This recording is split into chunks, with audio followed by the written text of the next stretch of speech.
Saudaraku, saya mau katakan bahwa penderitaan yang sedang kau alami saat ini bukanlah sebuah keadaan, tetapi penderitaan adalah sebuah keputusan.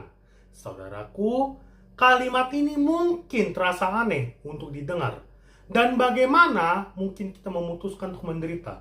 Karena sebagai manusia, kita pasti ingin selalu hidup senang, dan setiap orang tidak ingin mengalami penderitaan.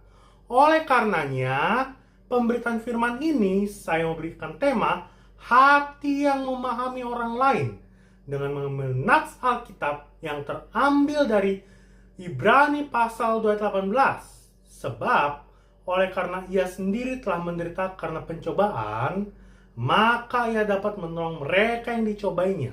Saudaraku, setiap orang mempunyai respon yang berbeda atas keadaan yang dihadapinya.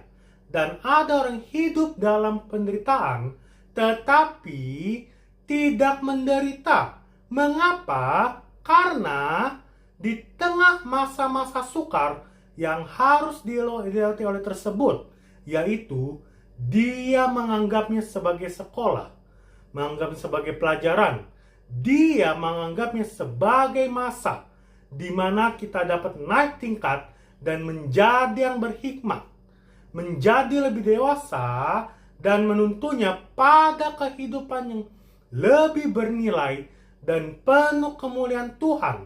Tentunya respon ini tidak datang serta-merta, tetapi lahir dari hati yang dipenuhi oleh Roh Kudus yang menuntun kita kepada pengenalan Kristus yang telah menderita di kayu salib untuk menebus kita dari dosa-dosa kita.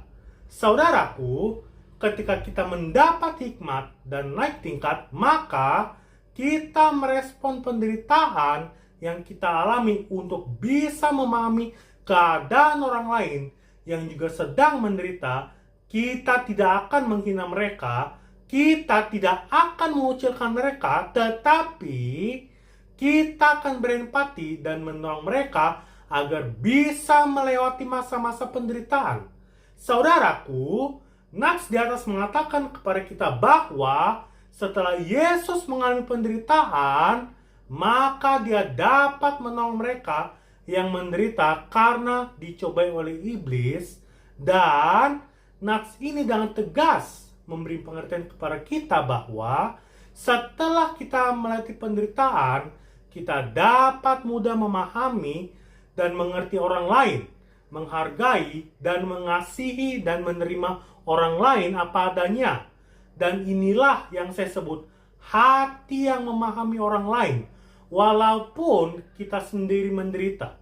Saudaraku, nats ini berpesan kepada kita bahwa penderitaan bukanlah kutuk, bukanlah hal yang membuat kita patah semangat, tetapi penderitaan adalah kesempatan untuk mendekatkan diri kepada Tuhan, untuk merubah karakter kita menjadi serupa dengan Kristus, dan membuat dan perkuat iman kita untuk menjadi saksi bagi dunia. Saudaraku, apakah saat ini engkau sedang menderita?